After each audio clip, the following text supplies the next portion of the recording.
Hasil imbang 2-2 melawan Tajikistan di laga pembuka Piala Kemerdekaan 2025 ternyata bukan kabar buruk untuk Timnas U17 Indonesia. Meski kemenangan di depan mata sirna pada menit-menit akhir, banyak sisi positif yang bisa dipetik dari duel sengit di Stadion Utama Sumatera Utara. Lalu, apa saja pelajaran penting yang bisa diambil, dan bagaimana pandangan pengamat soal strategi yang diterapkan pelatih Nova Arianto? Mari kita kupas tuntas di Cek Fakta. Pengamat menilai sisi positif skor Timnas U17 vs Tajikistan 2-2 Timnas U17 Indonesia membuka langkah di Piala Kemerdekaan 2025 dengan hasil imbang 2-2 melawan Tajikistan di Stadion Utama Sumatera Utara, Kabupaten Deli Serdang, Selasa 12 Agustus tahun 2025 malam. Turnamen Piala Kemerdekaan 2025 menjadi panggung uji coba strategi bagi pelatih Nova Arianto jelang Piala Dunia U17 ke 2025.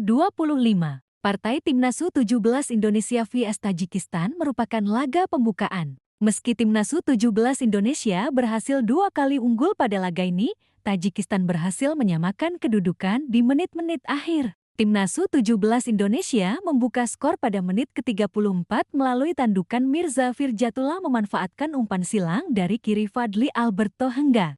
Namun keunggulan ini tidak bertahan lama, berselang 3 menit, Tajikistan menyamakan kedudukan melalui sepakan terukur Zarif Soda Zarif yang mengarah ke sudut kanan gawang Indonesia. Memasuki babak kedua, Timnas U17 Indonesia kembali unggul pada menit ke-50. Gol dicetak Fadli Alberto umpan silang Ezar Jacob Tanjung yang diselesaikan dengan sundulan mematikan. Garuda Nusantara hampir mengamankan kemenangan hingga waktu normal berakhir. Namun, di menit ke-90, pemain pengganti Tajikistan, Ashralizoda Nasrullah, memanfaatkan operan tarik rekannya untuk membuat skor kembali imbang 2-2. Pandangan pengamat, uji coba yang terencana atas hasil ini pengamat sepak bola nasional, Rizal Pahlevi menilai hasil imbang ini tetap memberikan banyak pelajaran positif. Menurutnya, Nova Arianto memang memanfaatkan Piala Kemerdekaan sebagai ajang pemanasan sebelum Piala Dunia U17 ke 2025. Jujur saya merasa puas meskipun kita tidak menang. Saya rasa Coach Nova menggunakan turnamen ini sebagai langkah pemanasan ideal dalam persiapan menuju Piala Dunia U17 nanti, ujar pengamat yang biasa disapa Rizal itu kepada Kompas.com, sebab ia menilai identitas permainan adaptif yang menjadi ciri khas pelatih asal Semarang itu kembali terlihat. Walaupun Indonesia unggul 2 kali dengan strategi menahan keunggulan dengan bermain lebih defensif menjadi bagian dari rencana uji karakter pemain. Saat kebobolan di menit akhir, reaksi tim cukup baik. Bahkan, kita berpeluang menambah gol. Ini menunjukkan adaptasi dan mental yang cukup positif, imbuh pandit muda tersebut. Belajar dari pengalaman, fokus ke laga selanjutnya. Untuk itu ia membandingkan permainan kali ini dengan kiprah Timnas U17 Indonesia di kualifikasi Piala Dunia lalu. Saat itu, tim mampu bermain sangat defensif menghadapi Korea Selatan, lalu berubah menjadi agresif di laga selanjutnya.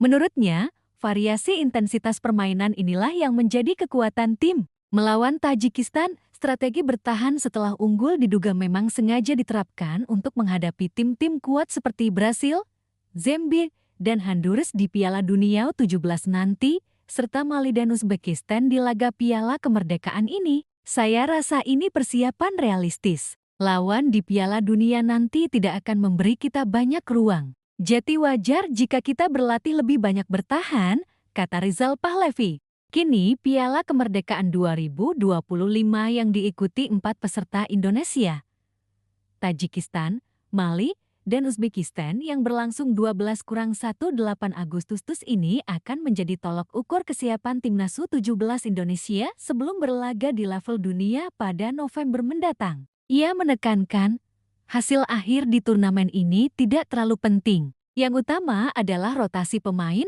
menit bermain yang merata, dan kondisi fisik yang terjaga. Terlepas dari hasilnya, yang terpenting kita bisa memanfaatkan turnamen ini untuk memberi pengalaman bertanding bagi semua pemain, pungkasnya. Turnamen Piala Kemerdekaan tahun ini menjadi salah satu agenda penting bagi Timnas U17 Indonesia. Digelar di Stadion Utama Sumatera Utara, Susu, Kompetisi ini mempertemukan 4 tim yang berasal dari berbagai zona konfederasi: Indonesia, Tajikistan, Mali, dan Uzbekistan. Tujuan utamanya jelas, memberikan ajang uji coba bagi Garuda Muda jelang Piala Dunia U17 2025 yang akan berlangsung pada November mendatang. Pelatih Nova Arianto tidak menutupi bahwa fokusnya bukan pada trofi turnamen, melainkan pematangan strategi, rotasi pemain, dan pembentukan mental bertanding. Hal ini penting mengingat lawan-lawan yang akan dihadapi di Piala Dunia nanti Brasil, Zambia, dan Honduras memiliki gaya bermain yang berbeda-beda dan tingkat intensitas tinggi. Babak pertama. Sejak peluit awal dibunyikan, Indonesia langsung mencoba mengambil inisiatif serangan. Dukungan penuh dari Ultras Garuda di Tribun Selatan memberikan energi tambahan bagi para pemain muda ini. Gol pertama lahir di menit ke-34. Mirza Firjatullah, striker muda yang sedang naik daun, berhasil menanduk bola hasil umpan silang Fadli Alberto Hengga. Sundulannya mengarah ke sudut yang sulit dijangkau kiper Tajikistan. Sayangnya, keunggulan ini hanya bertahan 3 menit. Pemain Tajikistan, Zarif Soda Zarif, melepaskan tembakan terukur yang memanfaatkan sedikit celah di pertahanan Indonesia. Bola meluncur ke sudut kanan gawang dan membuat skor menjadi 1-1. Babak kedua memasuki babak kedua, Garuda Muda kembali unggul di menit ke-50. Kali ini giliran Fadli Alberto yang mencatatkan namanya di papan skor. Umpan silang matang dari Ezar Jacob Tanjung berhasil disundul keras, menggetarkan gawang Tajikistan. Hingga menit-menit akhir, Indonesia tampak mengatur tempo permainan, mencoba mempertahankan keunggulan. Namun di menit ke-90, pemain pengganti Aishuralizoda Nazrullah memanfaatkan celah di sisi kanan pertahanan Indonesia. Umpan tarik yang dilepaskan rekannya berhasil disambar untuk membuat skor kembali imbang 2-2. Menurut pengamat sepak bola nasional Rizal Pahlevi, Nova tampaknya memang sengaja menerapkan pola bertahan setelah unggul. Ini bukan semata-mata untuk mengamankan skor, tetapi melatih ketahanan mental dan organisasi pertahanan ketika ditekan lawan. Rizal menilai bahwa transisi bertahan ke menyerang sudah mulai membaik, meski masih ada celah di menit akhir. Rotasi pemain memberi kesempatan kepada seluruh skuad untuk merasakan tekanan laga internasional.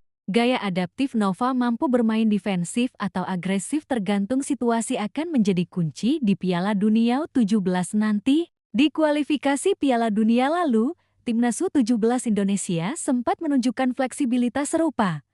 Melawan Korea Selatan, mereka bermain rapat dan defensif. Di laga berikutnya, mereka tampil agresif dan menekan sejak awal. Rizal menyebutkan bahwa variasi intensitas ini penting untuk menghadapi lawan yang berbeda karakter. Hasil imbang ini justru menjadi modal mental. Kebobolan di menit akhir memang menyakitkan, tetapi pemain tetap menunjukkan respons positif. Tidak ada tanda frustrasi berlebihan. Beberapa peluang tambahan bahkan hampir menghasilkan gol kemenangan. Bagi pemain usia 16-17 tahun, ini adalah pengalaman berharga. Situasi seperti ini akan sangat mirip dengan pertandingan di Piala Dunia nanti, di mana tekanan dan perubahan momentum bisa terjadi dalam hitungan detik. Piala Kemerdekaan 2025 ini bukan ajang mencari kemenangan semata. Dengan lawan berat seperti Mali, kekuatan Afrika, dan Uzbekistan disiplin ala Asia Tengah, turnamen ini akan menguji daya tahan fisik, melatih pola bertahan dan menyerang cepat, memberikan gambaran peta kekuatan menjelang Piala Dunia U17. Indonesia akan menghadapi Uzbekistan di laga kedua. Nova kemungkinan akan menjajal variasi formasi, memberi menit bermain untuk pemain pelapis, mencoba pola pressing yang lebih agresif. Rizal menekankan bahwa hasil akhir tidak terlalu penting. Yang utama adalah semua pemain mendapatkan jam terbang, kondisi fisik terjaga, dan mental siap menghadapi lawan-lawan level dunia.